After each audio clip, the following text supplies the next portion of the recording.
राधे राधे दोस्तों, ये कहानी है त्याग, षड्यंत्र और न्याय की, जो बताती है कि सत्ता का मोह इंसान को कितना नीचे गिरा सकता है और सच्ची विनम्रता व कर्तव्य निष्ठा का फल हमेशा मीठा होता है। आइए कहानी शुरू करते हैं। बात उस समय की है जब चौथी शताब्दी का दौर चल रहा था। भारत के मध्य भाग में एक बहुत ही खूबसूरत और मनमोहक दृश्यों वाला नगर बसा हुआ था, जिसका नाम था नवरत्न नगर। इस नगर की हर दिशा में हरी भरी हरियाली थी और एक अनोखी शांति तथा सुकून का वातावरण था। नवरत्न नगर पर महाराजा सुमेरलाल का शासन चलता था। राजा सुमेरलाल एक परम पराक्रमी और महान योद्धा थे, जिनके शासनकाल में उनकी प्रजा बेहद सुखी जीवन व्यतीत करती थी। नगर के हर कोने में प्रगति और खुशहाली थी। नवरत्न नगर के निवासी बहुत परिश्रमी होने के साथ साथ अपने राजा के प्रति अत्यंत वफादार थे। वे तो अपने लगान की रकम भी निर्धारित समय से पहले ही राजमहल में जमा करवा देते थे, जिससे राजा बहुत प्रसन्न होते थे और अन्य राजाओं के सामने भी अपनी प्रजा के इन गुणों का बखान करते थे। एक दिन की बात है, राजा सुमेरलाल अपने राज सिंहासन पर विराजमान थे और राज्य की अर्थव्यवस्था को लेकर अपने दरबारियों के साथ गहन विचार विमर्श कर रहे थे। तभी वहां हांफता हुआ एक नौजवान भागा भागा आया। वह युवक चिल्लाया, दुहाई सरकार की! महाराज, हमें बचा लीजिए, हमारे साथ बहुत अधिक अन्याय हो रहा है। महाराज, आप ही हमारी एकमात्र सहारा है। अगर आपने हमारी मदद नहीं की तो हम मजबूर होकर यह नगर छोड़ देंगे। राजा उस डरे हुए युवक को देखकर बड़ी असमंजस में पड़ गए। राजा सुमेरलाल ने युवक से कहा, महोदय, सबसे पहले आप पूरी तरह शांत हो जाइए। इस तरह घबराया हुआ दिखना नवरत्नगढ़ के किसी भी युवक को शोभा नहीं देता। आप एक महान योद्धा राजा के नगर के निवासी हैं। आप इतने भयभीत न हो। आप स्पष्ट रूप से बताइए कि आप क्या कहना चाहते हैं। हमें पूरी बात विस्तार से समझाएं। आखिर वह कौन व्यक्ति है जो आपके साथ इतना अन्याय कर रहा है? युवक ने कहा, महाराज, हमारे साथ अन्याय करने वाला कोई और नहीं बल्कि आपके मंत्री चबोकन लाल है। महाराज, मैं एक किसान हूं। इस वर्ष हमारी पूरी फसल चौपट हो गई है, जिसके कारण हम आपके राज दरबार का कर सही समय पर नहीं भर पाए।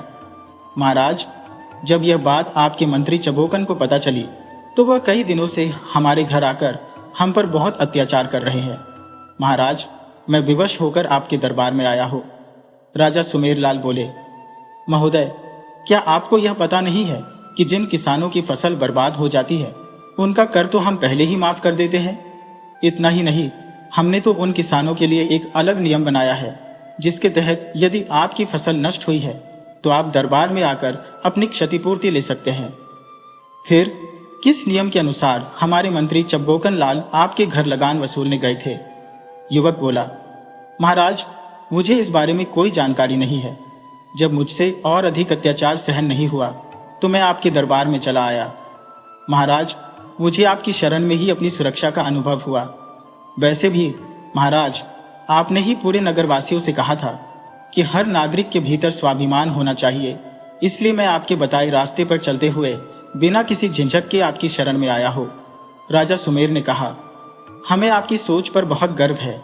हमें यह देखकर बहुत खुशी हुई कि आप हमारे आदेशों का पालन करते हैं। वैसे आप बिल्कुल चिंता न करें, मैं अभी तुरंत मंत्री चबोकन से इस विषय पर बात करता हूं कि आखिर उन्हें किस अधिकार से हमारी प्रजा पर धौंस जमाने की अनुमति मिली। राजा ने तुरंत सेनापति को आदेश दिया, सेनापति, आप बिना देरी किए मंत्री चबोकन को राज दरबार में मेरे सामने पेश करें। ये मेरा आदेश है। सेनापति ने कहा, महाराज की आज्ञा सिर आंखों पर। हम तुरंत ही मंत्री चबोकन को आपके समक्ष पेश करते हैं। सेनापति वहां से राजा की आज्ञा लेकर मंत्री की तलाश में चल पड़ा। उसने पूरे महल में मंत्री को ढूंढा, लेकिन मंत्री चबोकन का कहीं कोई पता नहीं चला। सेनापति को लगा कि मंत्री शायद बाग में गए होंगे, तो उसने सोचा, एक बार बाग में चलकर देखता हूं। वह राजमहल के बाग में गया, मगर मंत्री वहां भी नहीं थे। सेनापति गहरी सोच में पड़ गया कि आखिर यह ससुरा चबोकन इस तरह कहां गायब हो गया है। सेनापति ने बाग के माली से पूछा, माली काका, क्या आपने मंत्री चबोकन को यहां आते हुए देखा है? मैं उन्हें बहुत देर से तलाश कर रहा हूं, पर उनका कुछ पता नहीं चल रहा। माली ने हंसते हुए कहा, अरे बबुआ, तुम मंत्री को तलाश रहे हो तो यहाँ बाग में क्या कर रहे हो? क्या तुम्हें मंत्री का ठिकाना नहीं पता है? सेनापति बोला, नहीं काका, मुझे नहीं पता। वैसे तो वह महल में ही रहता है, फिर उसका ठिकाना कैसा? माली बोला, अरे बाबू, तुम्हें महल के कामों से फुर्सत कहाँ है जो तुम ये सब जान पाओगे? मैं तुम्हें समझाता हूँ।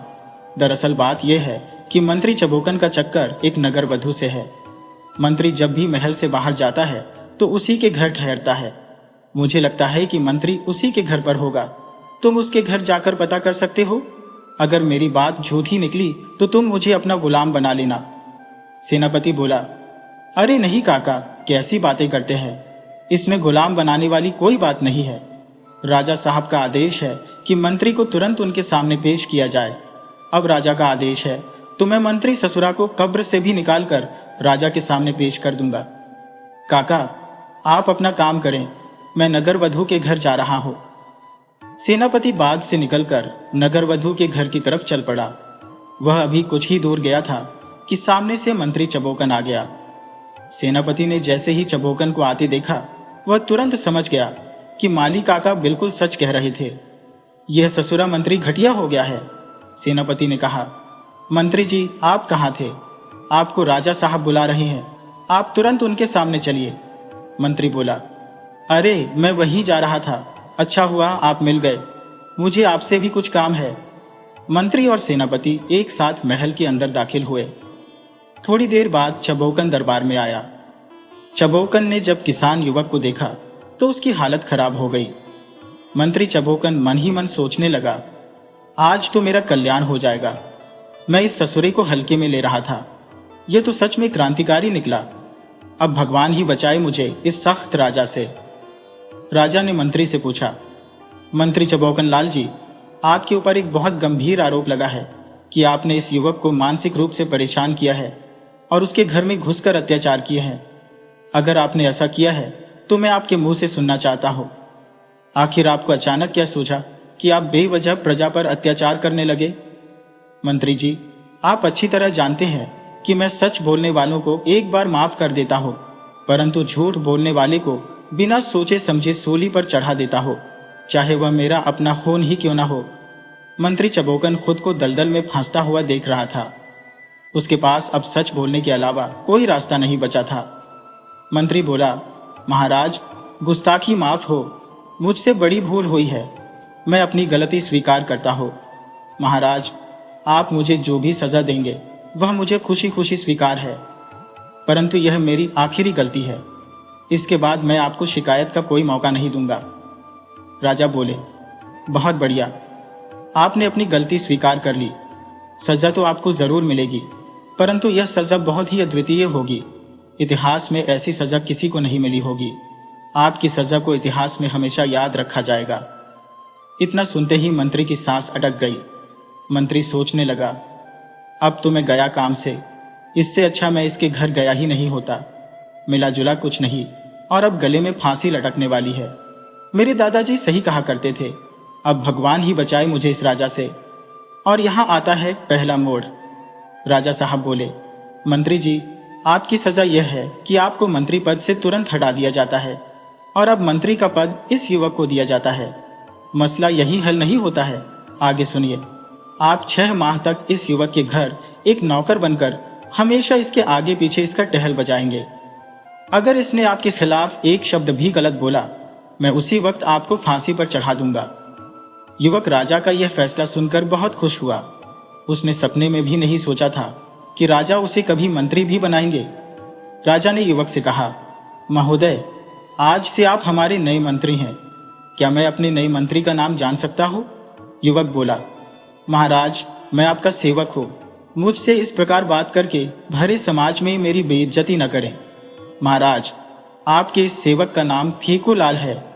महाराज, मेरा नाम सिर्फ फेकू है, परंतु मेरा काम देखकर आप यकीन नहीं करेंगे कि मेरा नाम फेकू हो सकता है। राजा बोले, मुझे आपसे बहुत उम्मीद है और आशा है कि आप मेरे भरोसे पर खरे उतरेंगे। इधर मंत्री से पूर्व मंत्री बने चबोकन फेकू से जल भूनकर लाल हो गए थे। उनका खून तो खौल उठा था, पर सामने फांसी का फंदा भी दिख रहा था। सुबह चुपचाप वहां से चले गए। अगले दिन दरबार में राजा सुमेर ने पूरे दरबारियों के सामने नए मंत्री फेकूलाल को विधिवत शपथ दिलवाई। यह खबर नगर में पहुंची तो पूरे नगर के लोग खुशी से झूम उठे। उन्हें अपने राजा के न्यायपूर्ण फैसले पर गर्व था। धीरे धीरे समय बीतता गया। अब मंत्री फेकूलाल पूरे नगर में घूमते और गरीबों, असहायों की मदद करते थे तथा राजा सुमेर को नगर की हर गतिविधि की सूचना देते थे। परंतु पूर्व मंत्री चबोकन अपने अपमान से बहुत आक्रोशित था। उसके मन में बदले की भावना जाग चुकी थी, परंतु समय को अपने विपरीत मानकर वह सही अवसर की प्रतीक्षा करने लगा। उसकी दुर्भावना की भनक किसी को नहीं थी। सब कुछ सामान्य गति से चलने लगा। राजा सुमेर की एक रानी थी जिनका नाम कामिनी था। रानी कामिनी राजा की प्रेमिका थी और राजा सुमेर ने उनसे प्रेम विवाह किया था। राजा अपनी रानी पर अपनी जान न्यौछावर करते थे। रानी भी राजा का बहुत सम्मान करती थी, परंतु कुछ दिनों से रानी कामिनी के हाव भाव में बहुत बदलाव आ गया था। वह अक्सर बहुत चिंतित रहा करती थी। एक दिन राजा अपने कक्ष में विश्राम कर रहे थे। अचानक आधी रात को राजा की आंख खुल गई। राजा ने देखा कि रानी बिस्तर पर चिंतित मुद्रा में बैठी है।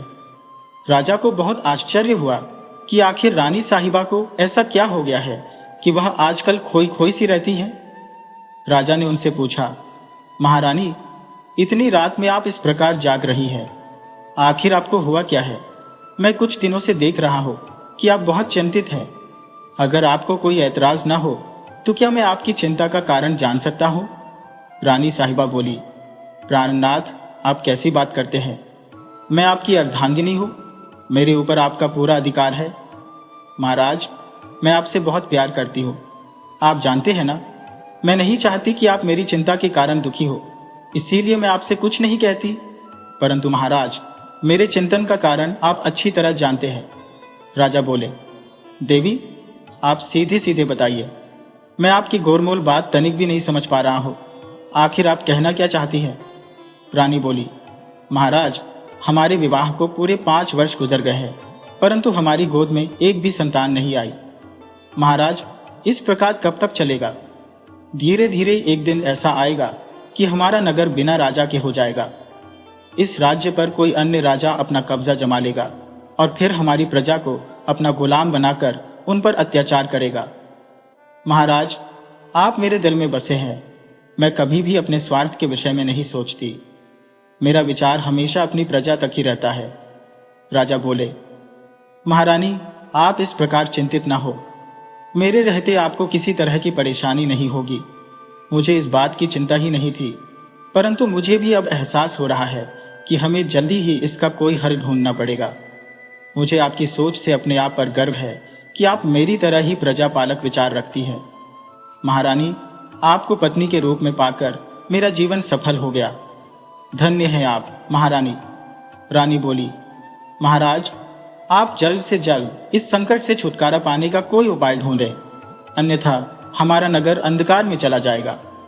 आप किसी संत महात्मा से मिलिए। मुझे पूरा विश्वास है कि एक सिद्ध संत अपने आशीर्वाद से हमारे नगर को उसका उत्तराधिकारी प्रदान कर देंगे। राजा बोले, महारानी, जैसी आपकी आज्ञा हो, मैं कल से ही सिद्ध महात्मा की तलाश शुरू करवा दूंगा। मुझे उम्मीद है कि हम बहुत जल्द अपने मकसद में कामयाब हो जाएंगे। परंतु महारानी, आप फिलहाल अपना सारा तनाव त्याग कर चैन की नींद सोने का प्रयास कीजिए। आप मेरे गोद में सो जाइए।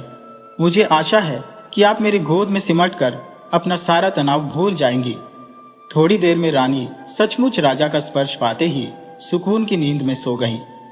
अगले दिन राजा अपने कामकाज में लग गए।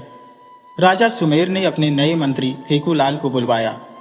राजा बोले, मंत्री जी, हमें एक जंगल भ्रमण के लिए जाना है। वहां से लौटने में हमें 1 सप्ताह भी लग सकता है। इसीलिए हम चाहते हैं कि जब तक हम महल में वापस न आए, तब तक इस महल की सुरक्षा आपके जिम्मे सौंपी जाती है। ध्यान रहे, आपकी एक गलती पूरे नगर के लिए खतरा साबित होगी, इसलिए पूरी सतर्कता के साथ आप इस नगर की सुरक्षा करें। राजा अपने 2 सैनिकों को लेकर जंगल भ्रमण के लिए चल पड़े। जंगल भ्रमण तो केवल एक बहाना था, असल में उन्हें किसी साधु को ढूंढना था। राजा मन में उम्मीद लिए जंगल में चले गए। इधर पुराने मंत्री चबोकन को जब राजा के जंगल भ्रमण की खबर मिली तो वह बहुत खुश हुआ उसे वह मौका मिल गया था जिसकी तलाश उसे कई महीनों से थी। वह मन में सोचने लगा, ऐसा मौका पता नहीं फिर मिलेगा कि नहीं। मैं आज ससुरा फेकू लाल का मंत्रीगिरी निकाल ही दूंगा। मंत्री चबोकन शाम को मंत्री फेकू लाल पर हमला करने की तैयारी करने लगा। साथ ही उसने रानी कामिनी को भी ठिकाने लगाने का विचार कर लिया। उधर राजा संत की तलाश में अपने 2 सैनिकों के साथ जंगल के बीच में जा चुके थे। वह आगे बढ़ते चले जा रहे थे, तभी उन्हें एक झोपड़ी दिखाई पड़ी। राजा झोपड़ी देखकर अचंभित हो गए। आखिर इतने घने जंगल में कौन योद्धा पुरुष झोपड़ी बनाकर रह रहा है। राजा झोपड़ी के पास गए। वहां एक दिव्य संत अपनी ध्यान मुद्रा में बैठे थे। राजा के पहुंचते ही संत बोले, आइए राजन सुमेरलाल, आपका स्वागत है। हम आपके ही इंतजार में यहां बैठे थे। राजा सुमेरलाल बोले, महात्मन, आपके चरणों में हमारा कोटि कोटि प्रणाम। और यहां आता है दूसरा मोड़। महात्मा बोले, राजन, आपके महल में बहुत बड़ी विपत्ति आने वाली है। आप इसी वक्त मेरे साथ राजमहल को चले। आपके पुराने मंत्री चबोकन ने एक बहुत बड़ी साजिश रची है। अगर आप समय रहते ही अपने महल नहीं पहुंचे तो आपका राज्य संकट में पड़ जाएगा। राजा बोले, महाराज, जैसी आपकी आज्ञा, हम अभी महल चलते हैं। राजा संत के साथ अपने महल को चल पड़े। इधर पूर्व मंत्री चबोकन पूरी तैयारी के साथ रानी साहिबा और फीकू को मौत के घाट उतारने की फिराक में लगा था। थोड़ी देर बाद उसे मौका मिल गया। वह मंत्री फेकू को अकेले में घेर लिया। उस समय मंत्री फेकू निहत्था था, उसके हाथ खाली थे। चबोकन ने अपनी तलवार निकाली और मंत्री फेकू के गर्दन पर रख दी। चबोकन बोला, साले फेकू, तू गया अब काम से। तूने मुझे मेरे पद से हटवाकर साक्षात अपनी मौत को न्योता दिया था। फेकू लाल बोला, अरे भाई चबोकन, तुम्हें क्या हो गया है? तुम्हारा अक्ल तो ठिकाने है ना? तुम नहीं जानते कि मैं इस राज्य का मंत्री हूं? अगर तुम मुझे मार भी दिए तो राजा साहब तुम्हें सूली पर चढ़ा देंगे। मुझे मारकर तुम्हें कोई फायदा नहीं होगा। इसलिए चबोकन, मैं तुम्हें एक मौका देता हूं, खुद को हमेशा के लिए सुधार लो। चबोकन बोला, ससुरा, जब भी कोई बकरा अपने सिर पर मौत देखता है वह बहुत फड़फड़ाता है। फेंको, मुझे कौन सजा देगा? राजा जब वापस आएगा तो मैं उसे भी मार दूंगा। अब तुम ऊपर जाने की तैयारी करो। चबोकन अपनी तलवार पीछे की तरफ ले जाकर फेंकू के ऊपर वार करना चाहा, तभी पीछे से राजा आ चुके थे। वह चबोकन की तलवार को पीछे से ही खींच ली। चबोकन हक्का बक्का रह गया। राजा ने सैनिकों को बुलाया और बोले, सैनिकों, इस गद्दार को आजीवन काल कोठरी में बंद कर दो। इसे तो सूली पर चढ़ा देना चाहिए, परंतु मैं इसके कारण अपने कर्म को गंदा नहीं कर सकता। ले जाओ इसे मेरी नजरों के सामने से। राजा अपने खास मंत्री फीकू से बोले, मंत्री जी, आपको चोट तो नहीं लगी? मंत्री बोले, नहीं महाराज, आपके रहते मेरा कोई बाल भी बांका नहीं कर सकता। राजा संत की सेवा में लग गए। राजा बोले, महात्मन, आप कौन है? मैं आपका परिचय जानना चाहता हूं। संत बोले, राजन, मैं एक संत हूं। मेरा परिचय जानने से आपको कोई लाभ नहीं होने वाला। राजा, आप एक अच्छे स्वभाव के इंसान हैं, इस कारण मैं आपकी मदद के लिए आया हूं। संत ने राजा को एक केला देते हुए कहा, राजन, यह केला कोई साधारण केला नहीं है। इस केले को खाने से आपकी रानी गर्भवती हो जाएंगी और आपको इस राज्य का उत्तराधिकारी मिल जाएगा। संत की बात सुनकर राजा उनके चरणों में गिर गए, परंतु संत कोई साधारण संत नहीं थे, वह कोई देवता थे। राजा जब उठे तो संत अंतर्ध्यान हो चुके थे। राजा संत का आशीर्वाद पाकर बहुत खुश हुए। धीरे धीरे समय का चक्र चलता गया। समय के साथ रानी ने 2 राजकुमारों को जन्म दिया। राजा की खुशी का ठिकाना न रहा। राजा के नगर में 6 माह तक खुशी का आयोजन हुआ। पूरे नगर में खुशहाली थी। राजा से ज्यादा खुशी प्रजा के बीच थी। समय का चक्र चला। राजा ने अपने पुत्रों के नामकरण का कार्यक्रम रखा। राजगुरु ने बड़े राजकुमार का नाम जोगी प्रताप रखा और छोटे राजकुमार का नाम जुगनू रखा। दोनों राजकुमार बहुत ही सुंदर थे। राजा रानी के जीवन में सुख के दिन आ गए थे। दोनों राजकुमार शिक्षा ग्रहण करने जंगल के आश्रम में चले गए। वहां राजगुरु ने दोनों को शिक्षा देना शुरू कर दिया। राजकुमार जुगनू अपने बड़े भाई राजकुमार जोगी की अपेक्षा तेज और बुद्धिमान थे। राजगुरु उनके आचरण से बहुत खुश रहा करते थे। उधर राजमहल में एक दिन रानी साहिबा की तबीयत कुछ नासाज थी, परंतु राजा की चिंता में रानी साहिबा ने इसकी जानकारी राजा साहब को नहीं दी। धीरे धीरे समय बीता। रानी साहिबा बिस्तर पर पड़ गई। स्त्रियों के अंदर यह कमी सदियों से चली आ रही है कि वह अपने प्रियतम की चिंता में उनसे अपनी परेशानी नहीं बताती, जिसका खमियाजा उन्हें जान देकर चुकाना पड़ता है। राजा साहब को जब पता चला तो वह तुरंत राजवैद्य को बुलवाए और रानी साहिबा की तबीयत बिगड़ने की जानकारी दी। राजवैद्य तुरंत रानी साहिबा के कक्ष में आए। साथ में राजा भी थे, परंतु यहाँ आने पर उन्हें पता चला कि रानी साहिबा दुनिया छोड़कर स्वर्ग से धार गई है। राजा अपनी रानी के जाने से बहुत दुखी थे। वह एकदम से टूट चुके थे। कारण था कि राजा अपनी रानी से बेइंतहा प्यार करते थे, परंतु अब वहां पर राजा सुमेर के मंत्री फेकूलाल ने मोर्चा संभाला। वह राजा के राजकाज को पूरी वफादारी के साथ चलाने लगे। धीरे धीरे समय का चक्र चला। राजा के दोनों सुपुत्र अपनी शिक्षा पूरी कर चुके थे। राजगुरु ने उन्हें एक राजा के भीतर जितने गुण होते हैं सब कुछ सिखा दिया था। अब वह अपने महल लौटने वाले थे। राजगुरु ने दोनों राजकुमारों से अपनी गुरु दक्षिणा की मांग की। बड़े राजकुमार जोगी प्रताप घमंड में बोले, गुरुदेव, आप जो मांगिएगा मैं उसे लाकर दे दूंगा। मेरे पिता इस नगर के राजा है, आप अपनी मांग रखिए। गुरुदेव बोले, बेटा जोगी, तुम जानते हो कि मैं एक सन्यासी संत हूं, मुझे धन की जरूरत नहीं है। तुम अगर मुझे दे सकते हो तो बस इतना देना कि जब तुम राजा बनना तो अपने पिता की भांति अपनी प्रजा का ख्याल रखना। वत्स, तुम्हारी खेती तुम्हारी प्रजा है, प्रजा को अपने आप से भी ऊपर के स्थान पर रखना। जोगी बोला, गुरुदेव, आपकी आज्ञा का पालन ही मेरा परम कर्तव्य है। राजगुरु छोटे राजकुमार जुगनू लाल से बोले, वत्स, मुझे गुरु दक्षिणा में तुम्हारी तरफ से क्या मिलेगा? जुगनू लाल आदर और विनम्रता से बोले, गुरुदेव, आप जो आज्ञा करेंगे मैं उसे आपके सामने लाने का प्रयास करूंगा। गुरुदेव, आप मेरे गुरु हैं, मैं आपके ही छत्र छाया में रहा हूं। मेरी क्षमता कभी भी उतनी नहीं हो पाएगी कि मैं आपके कर्ज का बोझ उतार सकूं। फिर भी मैं अपना पूरा प्रयास करूंगा कि आपकी आज्ञा का पालन करूं। गुरुदेव बोले, वत्स जुगनू, मैं तुम्हारी इसी विनम्रता पर शुरू से ही मोहित रहा हूं। मुझे तुमसे दक्षिणा जरूर चाहिए, परंतु अभी नहीं। मुझे जब जरूरत पड़ेगी मैं खुद महल पहुंचकर तुमसे दक्षिणा ले लूंगा। फिलहाल तुम दोनों अब अपने नगर जाओ और अपने पिता का सहयोग करो। दोनों राजकुमारों ने अपने गुरु को दंडवत प्रणाम किया और अपने नगर को चल पड़े। इधर राजा को जब खबर हुई कि उनके दोनों राजकुमार शिक्षा पूरी कर राजमहल को वापस लौट रहे हैं, तो राजा खुशी के मारे मचल गए। वह अपनी प्रजा के साथ दोनों राजकुमारों के स्वागत में लग गए। दोनों राजकुमारों का भव्य तरीके से आगमन हुआ। पूरा नगर सुखमय हो गया। दोनों राजकुमार जब महल में पहुंचे तो सबसे पहले अपनी मां की तलाश में उनके कमरे में गए, परंतु वहां मां नहीं मिली। महल में हर तरफ ढूंढने के बाद दोनों राजकुमार थक गए। अंत में दोनों अपने पिता के पास गए।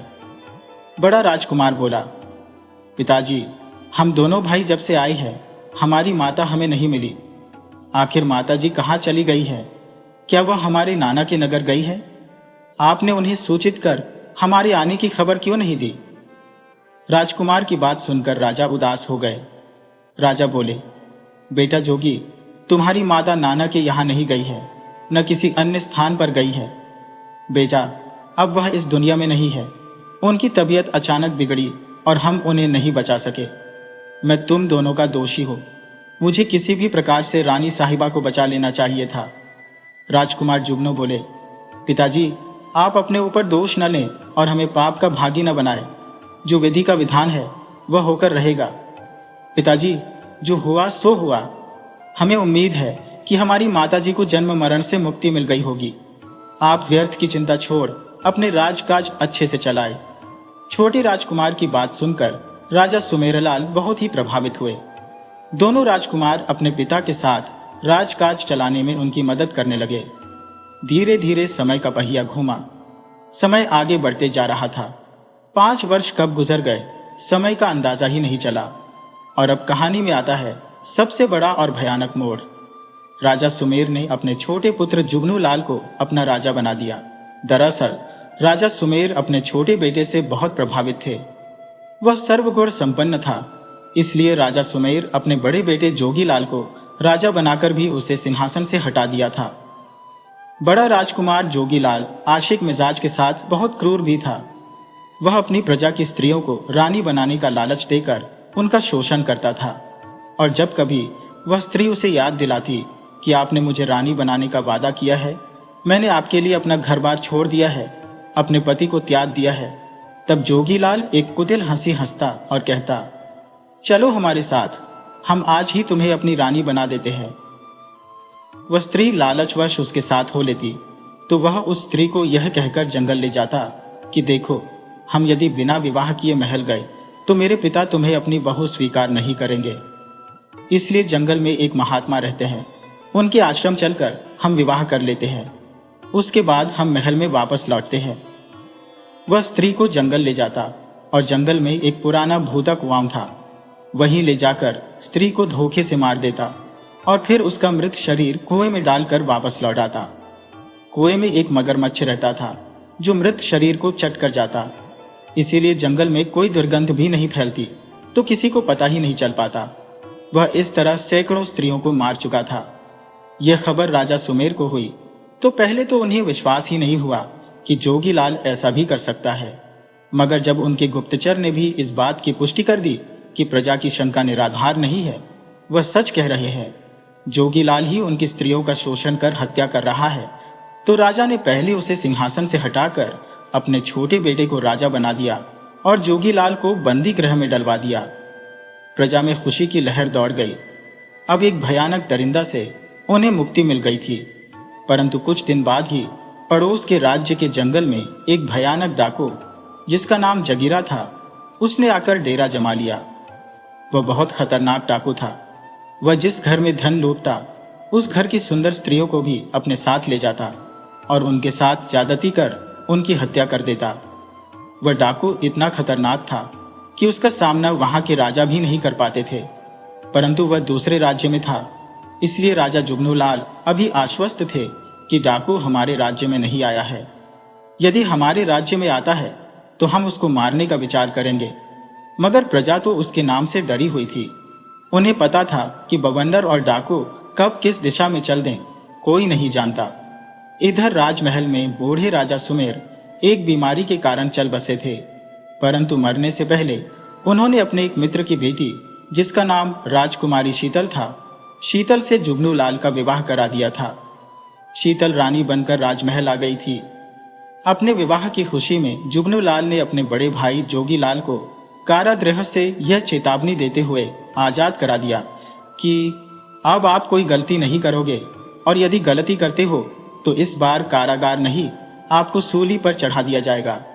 राजा जुगनूलाल बड़े भाई जोगीलाल को बहुत प्यार करते थे, तो जोगीलाल भी पहले अपने भाई से प्यार करता था, मगर भाई भाई में दुश्मनी धन दौलत, पत्नी और जागीर की वजह से ही होती है। तो जोगीलाल की बादशाहत छीन कर जुगनू को दी गई थी, और जुगनूलाल ने एक बार भी मना नहीं किया था कि यह सिंहासन बड़े भाई का है, क्योंकि जुगनूलाल कोई गलती पर थे ही नहीं। कभी भी अयोग्य, दुराचारी और भ्रष्टाचार में फंसे व्यक्ति को सत्ता नहीं सौंपनी चाहिए, और यह सभी अवगुण जोगीलाल में विराजमान थे।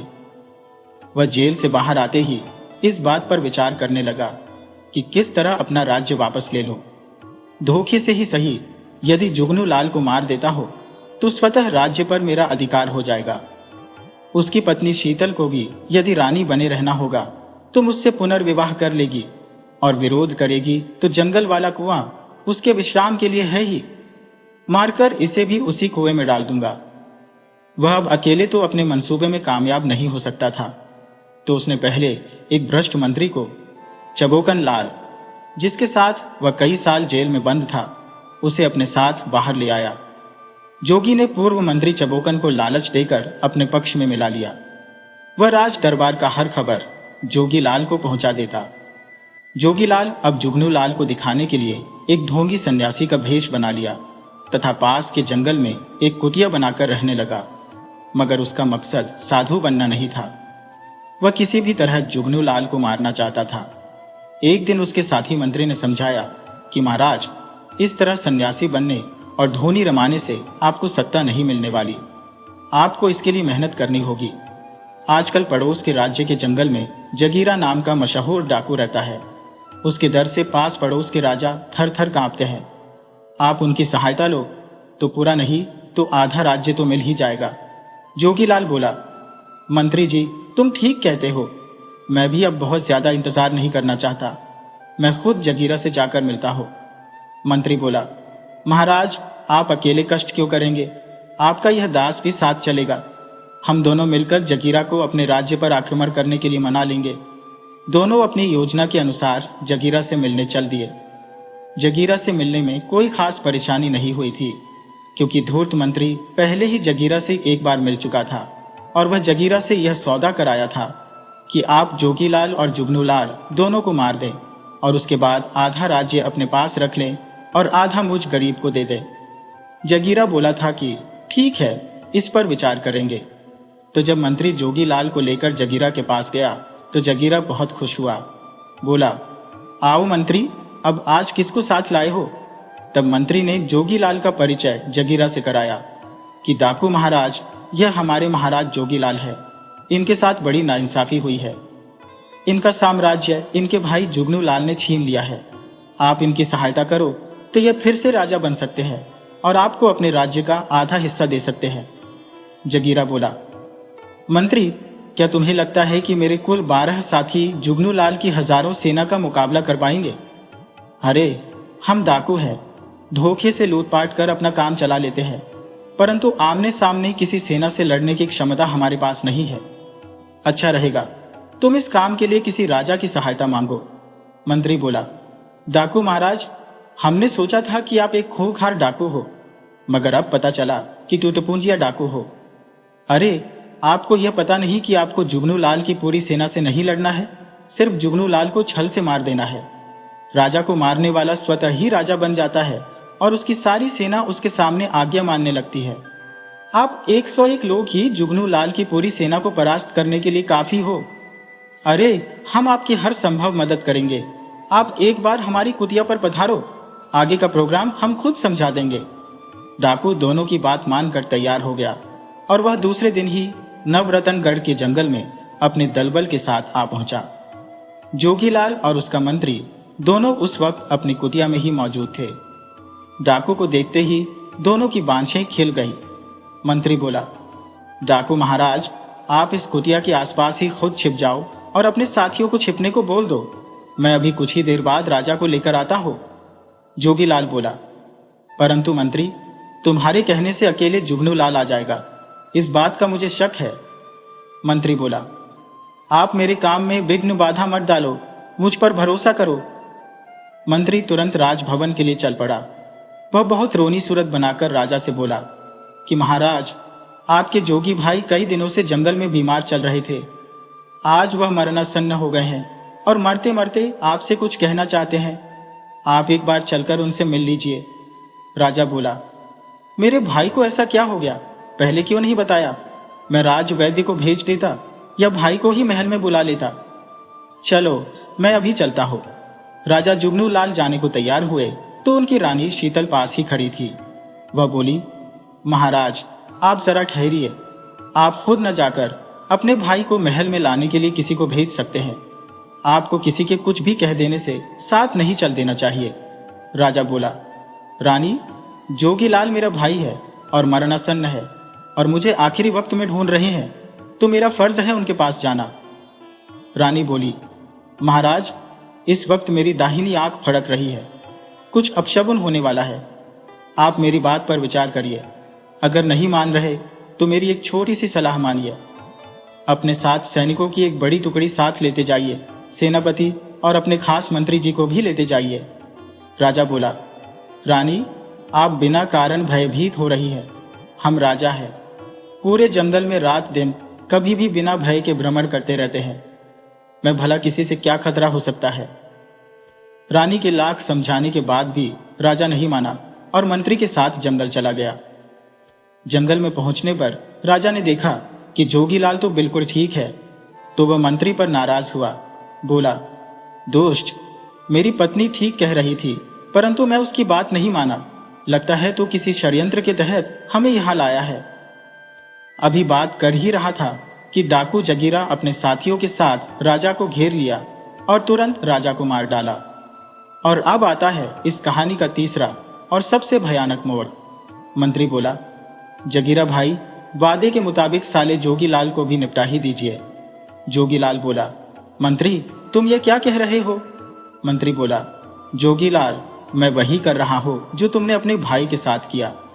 जुगनू लाल तो तुम्हारा भाई था, फिर भी उसे मरवाने में कोई संकोच नहीं किया, जबकि तुम तो मेरा कोई नहीं है। तुम्हें मरवाने में मुझे कोई कष्ट नहीं होगा। मंत्री खुद ही जोगीलाल को मार डाला और जगीरा से बोला, जगीरा भाई, अब हमारे सारे दुश्मन निपट चुके हैं। अब वादे के मुताबिक आधा राज मुझे दे दीजिए और आधे पर खुद राज कर सकते हो। मैं आपको रानी को मुफ्त में देता हूं। जगीरा बोला, साले गद्दार मंत्री, तू क्या समझता है मैं तुम्हें जिंदा छोड़ दूंगा? साले, अब जबकि मेरा सारा साम्राज्य अपने आप आ चुका है तो एक गद्दार को अपने साथ क्यों रखो? पागल सियार, पागल कुत्ता और गद्दार मनुष्य बहुत खतरनाक होते हैं। ये जिसे काट लेते हैं उनकी मौत निश्चित हो जाती है। जगीरा ने तुरंत मंत्री का भी काम तमाम कर दिया। यह सारा तमाशा राजा का एक गुप्तचर देख रहा था। वह भागकर राज दरबार आया और रानी से बताया कि रानी साहिबा, जल्दी भागिए, राजा की हत्या हो गई है। डाकू जगीरा ने राजा को मार डाला है और महल की तरफ बढ़ा चला आ रहा है। आपकी जान अब खतरे में है। रानी गर्भवती थी, भागना उनके बस की बात नहीं थी। तो गुप्तचर के सहारे वह महल के गुप्त दरवाजे से निकल गई और गुप्तचर ने सहारा देकर जंगल में रह रहे राजगुरु के पास रानी को पहुंचा दिया। राजगुरु एक तपस्वी संत थे। वह बहुत सारी सिद्धियों के ज्ञाता थे। रानी उनके आश्रम में अपना भेष बदलकर रहने लगी और कुछ समय के बाद रानी ने एक सुंदर पुत्री को जन्म दिया। इधर महल में पहुंचकर जगीरा बिना परिश्रम के ही राजा बन बैठा। उसने प्रजा पर बहुत सारा कर लगा दिया और एक नियम बनाया कि जिस किसी युवक का विवाह होगा तो उसकी पत्नी पहली रात राजमहल में जगीरा के साथ बिताएगी, दूसरे दिन फिर अपने पति के पास वापस जाएगी। ये सुनकर प्रजा में दहशत फैल गई। प्रजा डाकू से पहले ही डरी हुई थी, अब तो वह राजा ही बन बैठा है। जिस बात का डर था वह अब शुरू हो गया है। अब प्रजा के लोग अपनी बेटी बेटों का विवाह करने से डरने लगे। बहुत दिनों तक राज्य में विवाह का कार्यक्रम रुका रहा तो जगीरा ने फिर नया फरमान सुना दिया कि जवान हो चुके लड़के लड़कियों के विवाह नहीं करने वाले दंडित किए जाएंगे और अगर राजा की आज्ञा का पालन नहीं करते हैं तो उन्हें सूली पर चढ़ा दिया जाएगा। प्रजा जगीरा के आतंक से त्राही त्राही करने लगी। कुछ समझदार लोग जंगल में तपस्या कर रहे राजगुरु के पास गए और जगीरा के आतंक से मुक्ति का उपाय पूछा तो राजगुरु ने बताया कि हर चीज का अंत होता है और वह अंत भी बहुत नजदीक है। जगीरा को मारने वाला राज्य की जनता के बीच में जन्म ले चुका है और समय आने पर अपने आप सामने आ जाएगा, मगर इस बात की जानकारी जगीरा को नहीं होनी चाहिए। समय गुजरा और जगीरा को राज करते 16 साल बीत गए। जंगल में महात्मा के आश्रम में राजकुमारी अब 16 साल की हो चुकी थी। उधर गांव का एक लड़का रोज जंगल में राजकुमारी को देखने के लिए जाता। वह राजकुमारी से कभी कुछ नहीं कहता, सिर्फ एक बार देख लेता और अपने घर लौट आता। परंतु उसे क्या सूझा कि वह राजकुमारी के पीछे पीछे आश्रम में पहुंच गया। राजकुमारी को यह देखकर बहुत बुरा लगा कि यहाँ तक तो ठीक था कि यह जंगल में रोज आता है और शायद मुझे ही देखकर लौट जाता है, परंतु आज तो इसने सीमा लांघ दी है, मुझे बदनाम करने पर तुला है। इसे यहाँ देखकर महात्मा मुझ पर ही नाराज होंगे। मगर वहां ऐसा कुछ नहीं हुआ। महात्मा ने अपना नेत्र खोला और लड़के से बोले, अच्छा तो तुम आ गए, मैं कब से तेरा ही इंतजार कर रहा था। तुम यहाँ तक आने में कई युग लगा दिए, परंतु जब आ गया है तो तुम एक काम करो, जल्दी से जंगल के मध्य में जाओ। वहां तुम्हें एक खंडहर मिलेगा। उस खंडहर में एक बरगद का पेड़ मिलेगा, उसमें एक तलवार गड़ी होगी। तुम उसे जल्दी से निकाल लेना और दौड़कर खंडहर से बाहर निकल जाना। तुम्हारे निकलते ही खंडहर वहां से गायब हो जाएगा। तुम जाओ और वह तलवार लेकर मेरे पास आओ, उसके बाद बताता हूं कि तुम्हें क्या करना है। लड़का वहां से चला गया। तो राजकुमारी ने पूछा कि यह लड़का कौन था और आपने इसे तलवार लाने क्यों भेजा। और यह है कहानी का आखिरी और सबसे रहस्यमय मोड़। महात्मा बोले, बेटी, यह युवक कोई साधारण युवक नहीं है, इसी के साथ तुम्हारे भाग्य की डोर बंधी है। यही जगीरा को मारकर इस राज्य का राजा बनेगा। और तुम अपने पिता की विरासत की रानी। ये जगीरा को मारकर तुम्हारे पिता की हत्या का बदला पूरा कर लेगा, तो तुम सहज ही इसे अपना पति स्वीकार कर लेना। वह मना नहीं करेगा, तुमसे बहुत प्यार करता है।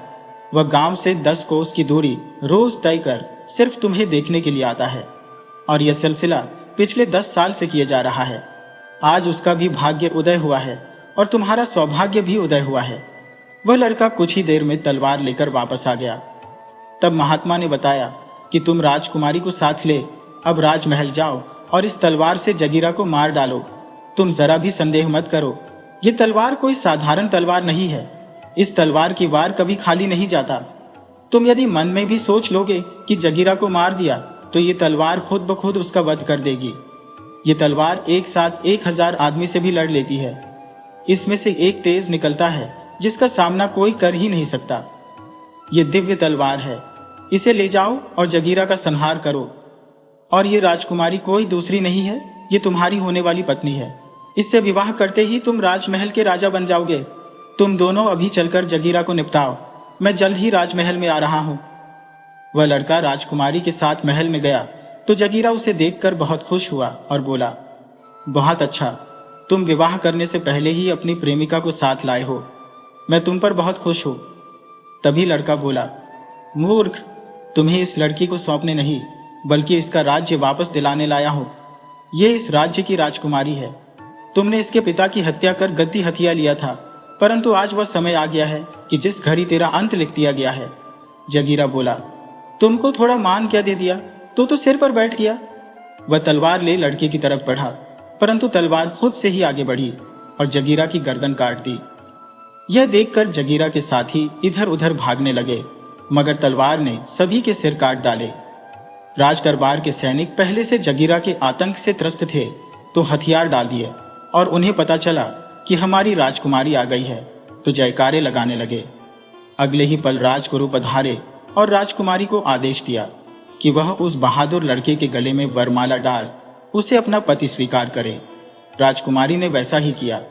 इस प्रकार नवरत्नगढ़ की प्रजा को फिर से अपना एक राजा और राजकुमारी के रूप में रानी मिल गई। प्रजा सुख चैन से रहने लगी। जीवन में चाहे कितनी भी बुराई और अन्याय हो, याद रखना कि सत्य और न्याय की जीत हमेशा होती है। सच्चे कर्म करने वाले को एक दिन उसका फल जरूर मिलता है, और लालच तथा धोखे का अंत हमेशा बुरा होता है।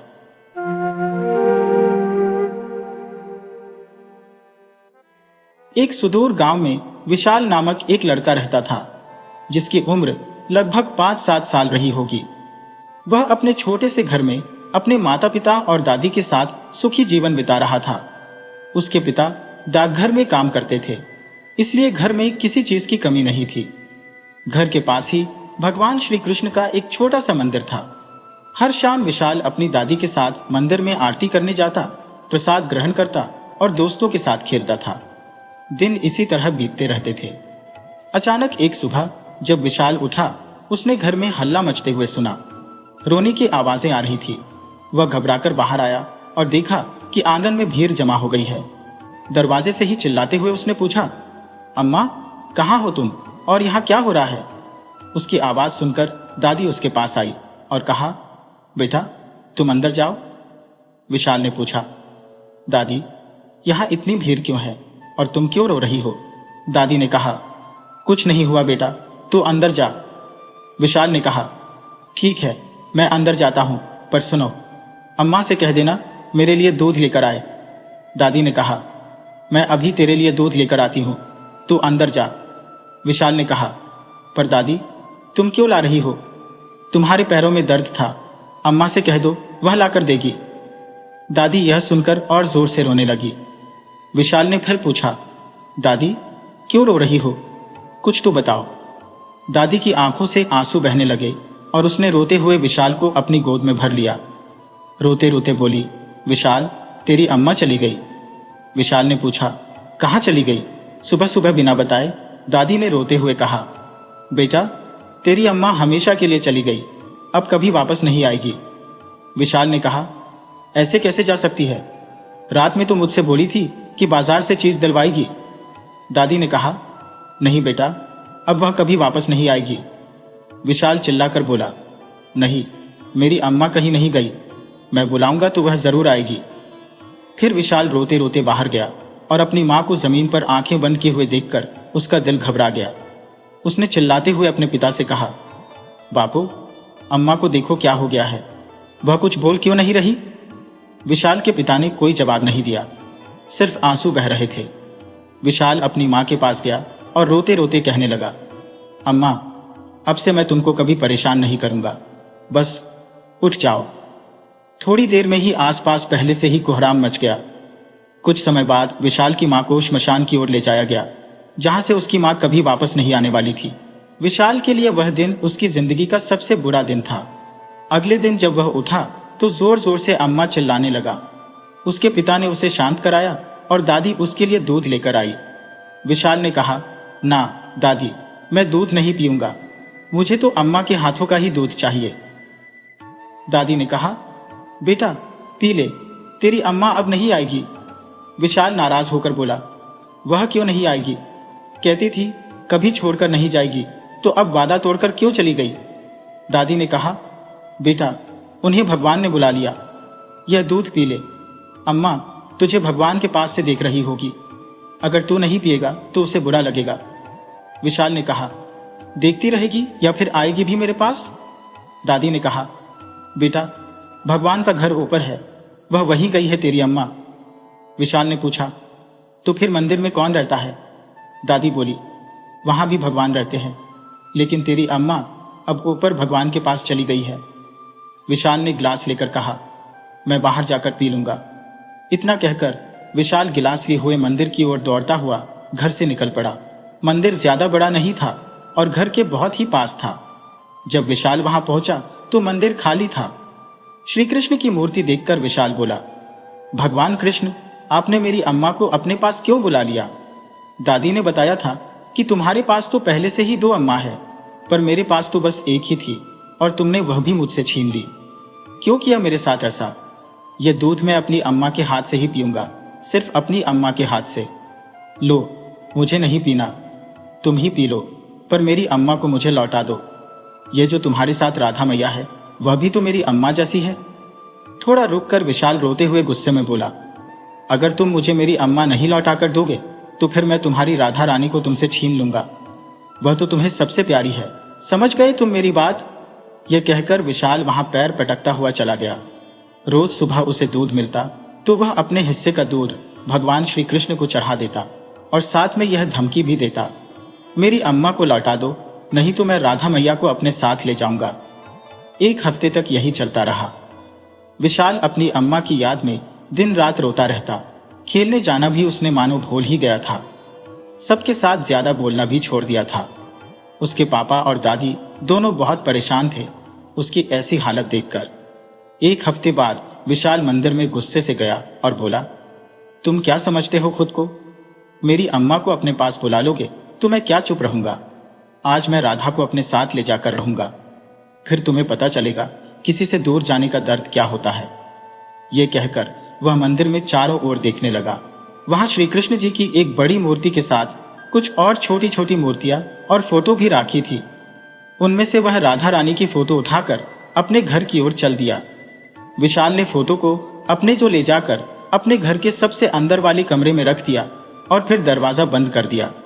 हाथ में फोटो लेकर बोला, देखो राधे मैया, मेरी आपसे कोई दुश्मनी नहीं है। आपके कृष्ण जी ही मेरी अम्मा को अपने साथ ले गए तो मैं आपको अपने साथ ले आया। जब तक मुझे मेरी अम्मा नहीं मिल जाती तब तक आपको मेरे साथ ही रहना पड़ेगा। इतना कहकर वह दौड़ता हुआ अपनी दादी के पास गया और बोला, दादी दादी, मुझे कुछ खाने को दे दो। दादी बहुत खुश हो गईं, क्योंकि आज कई दिनों के बाद उनका पोता खाने के लिए खुद से कुछ मांग रहा था। उसने खुशी खुशी उसे खाने का सामान दे दिया। अब विशाल दौड़ते हुए खाना लेकर अंदर राधा रानी वाले कमरे में गया और दरवाजा बंद करके फोटो के सामने रखकर कहने लगा, लो राधा मैया, आप भी कुछ खा लो। आप तो मेरी मेहमान जैसी हो और मेरी अम्मा भी कहती थी मेहमान को भूखा नहीं रखना चाहिए, भले खुद भूखे रह जाओ। अब आप जल्दी से कुछ खा लो। अच्छा, मैं बाहर जाता हूं, जब आपको कुछ और चाहिए तो बता देना, शर्माना नहीं। विशाल यह सारी बातें बड़ी मासूमियत से कह रहा था और गेट बंद करके बाहर चला गया। शाम को जब उसके पिताजी और दादी के साथ वह खाना खा रहा था, तब सबकी नजरों से छुपाकर एक रोटी और थोड़ी सी सब्जी उसने अपने साथ रखी। रात के समय जब सब सो गए तो चुपचाप राधा रानी के कमरे में गया। वहां पहुंचकर उसने देखा कि सुबह का खाना वैसे का वैसे ही रखा हुआ था। ऐसा देखकर वह गुस्से में कहने लगा, राधा मैया, आपने तो कुछ खाया क्यों नहीं? देखो, मैं आपके लिए दूसरा खाना भी लेकर आया हूं। मुझे लगा था कि आपने मेरा दिया हुआ खाना खा लिया होगा। माना आपको अपने घर की याद आ रही होगी तो भूखी क्यों रहती हो? कुछ तो खा लो। अच्छा ठीक है, तुम मुझे माफ कर दो। मैं आपको अपने साथ बिना पूछे जो यहाँ पर ले आया था। मैंने आपसे पूछा भी नहीं था। अब आप ही बताओ, मैं अपनी अम्मा के बिना कैसे रहूंगा? पहले तो मैं आपको गुस्से में लाया था, पर आपको देखकर ऐसा लगता है जैसे मेरी अम्मा मेरे सामने बैठी हो। देखो, अगर आपकी जगह मेरी अम्मा होती तो मैं उसे भूखा नहीं रहने देता। खा लो खाना, आप भूखी ना हो। आप जब तक नहीं खाओगी मैं यही बैठा रहूंगा आपके पास। इसके बाद विशाल फोटो के सामने बैठकर राधा मैया खा लो, राधा मैया खा लो कहते कहते सो गया। अगले दिन जब वह उठा तो उसने दादी की आवाज सुनी। वह विशाल विशाल पुकार रही थी। विशाल ने एक नजर राधा रानी की ओर देखा और फिर वहीं पड़े खाने की ओर देखकर बाहर आ गया। बाहर आते ही उसकी दादी और पिताजी ने पूछा कि वह रात भर कहाँ था। उसने बहाना बनाकर कहा, अम्मा की याद आ रही थी, इसलिए अंदर वाले कमरे में सो गया। घर वालों ने इस बहाने को सच मान लिया और फिर सब अपने अपने काम में लग गए। जब उसके पिताजी ड्यूटी पर चले गए और दादी आराम कर रही थी, तब विशाल नहा धोकर उसी कमरे में गया। वहां जाकर राधा रानी के फोटो के सामने कहने लगा, आप भूखी हो? कुछ तो बताओ, कुछ खा लो। मुझे आपका यूं भूखा रहना अच्छा नहीं लगता। आप भूखी रहती हो तो लगता है मेरी अम्मा भी भूखी है। खा लो ना खाना। अच्छा सुनो, यह कल का भोजन है। मैं बाहर गौ माता को दे आता हूं और आपके लिए ताजा भोजन लेकर आऊंगा, तब खा लेना। बाहर जाकर विशाल ने देखा कि दादी सोई हुई थी। वह चुपचाप रसोई में गया। वहां मेज पर 2 केले रखे थे। उसने वहां से केले उठाकर लाया और राधा रानी के सामने रखकर बोला, लो केले, अभी यही मिले हैं, इन्हें खा लो। वह राधा रानी के खाने का इंतजार करता रहा, पर जब कुछ नहीं हुआ तो वह रोते हुए बोला, मैं जानता हूं आप अपने घर और अपने कृष्ण से दूर आकर दुखी हो, पर आप भूखी रहोगी तो बीमार हो जाओगी। कुछ तो खा लो राधा मैया, मेरी राधा अम्मा, कुछ तो खा लो। देखो, मेरे मुंह से आपके लिए अम्मा भी निकल गया। अब क्या आप अपने बेटी की भी नहीं सुनोगी? कुछ तो खा लो, भूखी ना रहो। इतना कहकर विशाल की आंखों से आंसू छलक आए। अचानक उसके मन में ख्याल आया।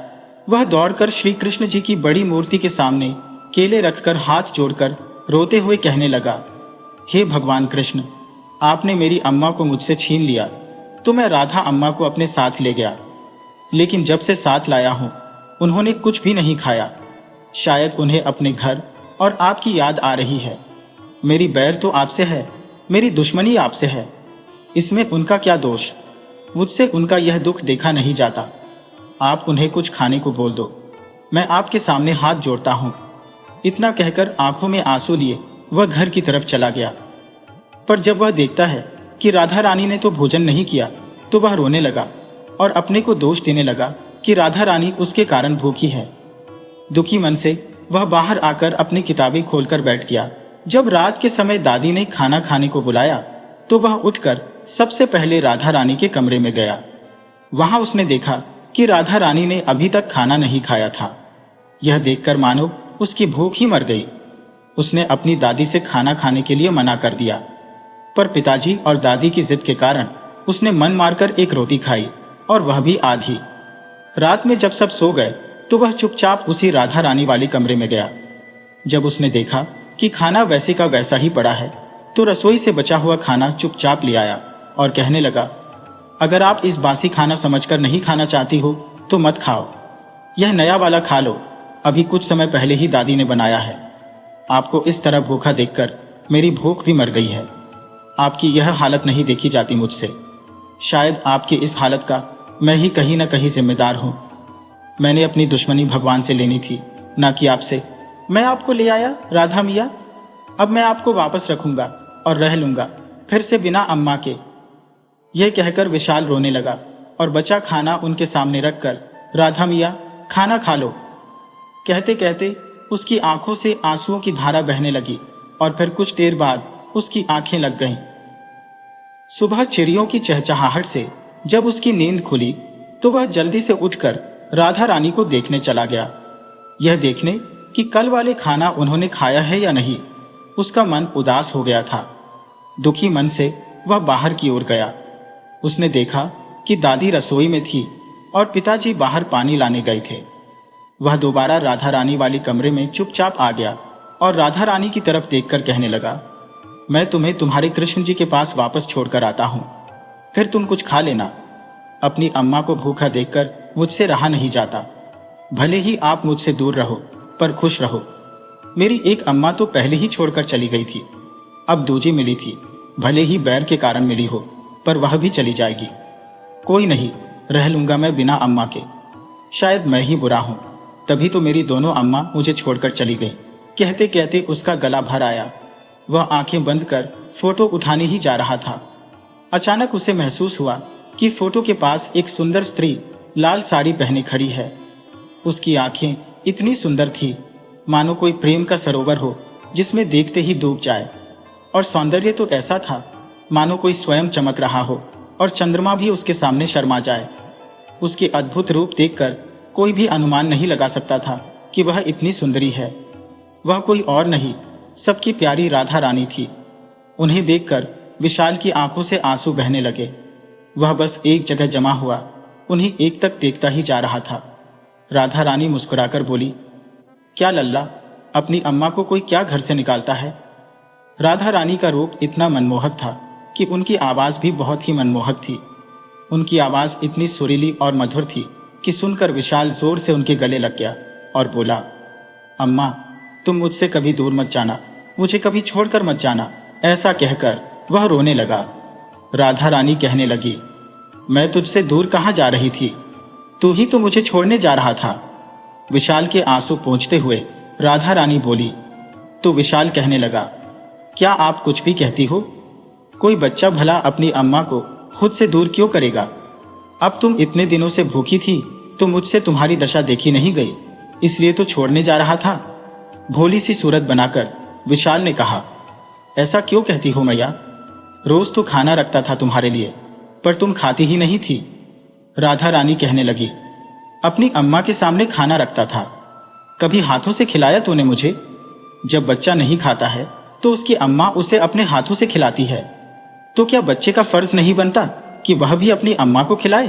तूने मुझे खिलाया नहीं और मैंने खाया नहीं। विशाल कहने लगा, अरे अम्मा, ये क्या कह दिया? लो, अभी खिला देता हूं। ये कहकर उसने जो हाथ में प्लेट ली और हृदय में प्रेम लिए विशाल ने राधा रानी को खाना खिलाने के लिए अपना हाथ आगे बढ़ाया। राधा रानी कहने लगी, अरे रुक जा लल्ला, क्या कभी आज तक देखा है तूने अम्मा को अपने लल्ला से पहले खाना खाते हुए? ले, पहले तू खा, फिर मुझे खिलाना। फिर ऐसा ही हुआ। समस्त ब्रह्मांड की मिया अपने पुत्र को भोजन खिला रही थी। उस दिन के बाद से रोज रात को राधा रानी विशाल से मिलने आती और अपने हाथों से भोजन खिलाती, लोरी सुनाती और ढेर सारा दुलार करती। एक दिन विशाल उनसे बोला, अम्मा, कब मैं सब बच्चों की तरह तुम्हारे संग बाहर घूमने जा पाऊंगा? सब बच्चे तो अपनी अम्मा के संग बाजार चीज लेने जाते हैं और एक मैं हूं बस जो यही रात को मिलता हूं। पता है, जब किसी से कहता हूं कि तुम मेरी अम्मा हो तो सब यही कहते हैं कि तुम तो सारे जग की मियाँ हो, मेरी अम्मा नहीं हो सकती। अब तुम ही बता दो सबको कि तुम मेरी अम्मा हो। राधा रानी कहने लगी, सबको क्यों बताना है? तो विशाल कहने लगा, अम्मा, जब से तुम आई हो तब से मैं बहुत खुश हूं। तुमको पता है, दादी भी पूछती है कि अंदर में क्या करता हो, पर मैं उन्हें नहीं बताता। पता है क्यों? क्योंकि मुझे डर है कहीं मेरी अम्मा को नजर न लग जाए। अगर तुम बाहर आई तो सब तुम्हें अपनी मियाँ बोलकर अपने साथ ले जाएंगे, फिर मेरा क्या होगा? दादी की नजर भले ही न लगे, पर दुनिया वालों से तो बचाकर रखना ही होगा। क्यों, सही कह रहा हूं ना मैं, अम्मा? ये कहकर विशाल और राधा रानी एक साथ हंस पड़े। विशाल कहने लगा, अम्मा, एक बात तो बताओ, जब मुझे नींद नहीं आती है तो तुम लोरी सुनाती हो, भूख लगती है तो खाना खिलाती हो, मुझे ढेर सारा प्यार भी करती हो। क्या तुम हमेशा ऐसे ही रहोगी? राधा रानी कहने लगी, तू अकेला कभी नहीं रहेगा, अब मैया तेरे साथ हमेशा रहेगी। ऐसा सुनकर विशाल थोड़ा उदास होकर बोला, काश मैं तुम्हारे साथ घूमने जा पाता और लोगों की तरह, पर कोई नहीं अम्मा, जब मैं तुम्हारे साथ होता हूं तो मुझे सारे सुख खुद ही मिल जाते हैं। और फिर वह हल्की सी मुस्कान देकर अपनी बात खत्म करता है। राधा रानी कहती है, तुझे अपनी अम्मा के साथ घूमने जाना है? क्यों? तेरी यह इच्छा भी जल्दी पूरी होगी। विशाल खुशी से कहता है, सच में अम्मा? अम्मा, पता है तुम सच में बहुत प्यारी हो। कहकर विशाल राधा रानी के गले लग जाता है। उसकी मासूमियत देखकर राधा रानी की ममता जाग उठती है और वह उसके बुलाने पर दौड़ी चली आती है। एक दिन विशाल के पिताजी ने उसे बुलाया और कहा, विशाल, तुम्हें तुम्हारी अम्मा की याद आती होगी। तो विशाल ने कहा, बाबूजी, आती तो है।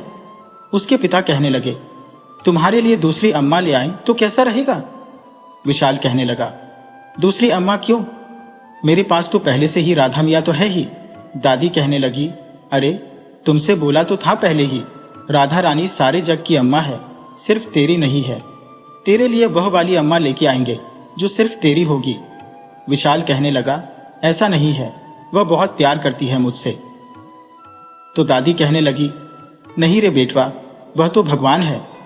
विशाल ने कहा, वह मेरा बहुत अच्छे से ध्यान रखती है, और तो और वह मेरे साथ हमेशा रहती है। वह चुप हो गया क्योंकि उसके पिता ने उसकी बात काटते हुए कहा, ठीक है बेटा, माना राधा रानी तेरी अम्मा है, पर अगर एक और अम्मा आ जाए तो इसमें क्या हर्ज होगा? उसके पिता ने कहा, तेरी दादी को तो चाहिए और मुझे भी चाहिए। घर का काम दादी अकेले नहीं कर पा रही है। तू तो जानता है उनके पैरों में दर्द रहता है, अक्सर बीमार भी रहती है। ऊपर से मैं पूरा दिन ड्यूटी पर रहता हूँ, घर आकर भी सारा काम मुझे ही करना पड़ता है। तेरे साथ समय भी नहीं बिता पाता हूँ, थक गया हूँ काम करते करते। विशाल ने कहा, बापू, पर उसके पिताजी कहने लगे, तुझसे तेरी नई अम्मा बहुत प्यार करेगी, बिल्कुल तेरी अम्मा जैसा, तेरा बहुत ध्यान रखेगी।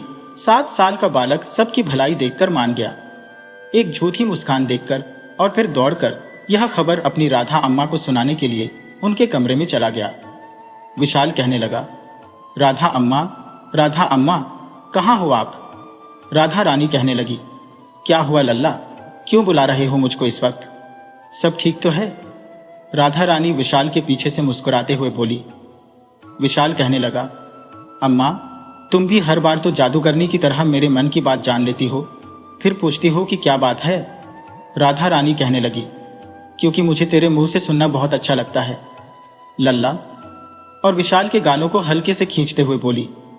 विशाल कहने लगा, अच्छा चलो अब यह सब छोड़ो, एक जरूरी बात पूछनी है। देखो सच सच बता देना। राधा रानी हंसते हुए बोली, क्या बात है लल्ला, कहो, तुम्हारी अम्मा कुछ भी नहीं छुपाएगी। विशाल ने कहा, अम्मा, बापू और दादी मेरे लिए नई अम्मा लाने की बात कर रहे हैं। मुझे तो तुम ही चाहिए, मुझे दूसरी अम्मा नहीं चाहिए। राधा रानी मुस्कुराते हुए बोली, लल्ला, अगर तेरे बापू और दादी को एक और अम्मा चाहिए तो उसमें क्या हर्ज है? वे भी तो तुझसे बहुत प्यार करते हैं और तुझे खुश देखना चाहते हैं। विशाल ने कहा, लेकिन अम्मा, मुझे तो तुम्हारे अलावा कोई नहीं चाहिए। राधा रानी ने विशाल को समझाते हुए कहा, देख लल्ला, अगर तेरे बापू और दादी को खुशी मिलती है तो इसमें क्या बुराई है, और नई अम्मा भी तुझसे बहुत प्यार करेगी। विशाल ने कहा, लेकिन अम्मा, क्या तुम मुझे भूल जाओगी? राधा रानी ने मुस्कुराते हुए कहा, नहीं लल्ला, मैं कभी तुझे नहीं भूलूंगी, तू हमेशा मेरे दिल में रहेगा। फिर कुछ ही दिनों में विशाल के पिता ने दूसरी शादी कर ली और नई अम्मा घर आ गई। वह बहुत ही सुंदर और प्यारी थी। उन्होंने विशाल का बहुत ख्याल रखा और उससे बहुत प्यार किया।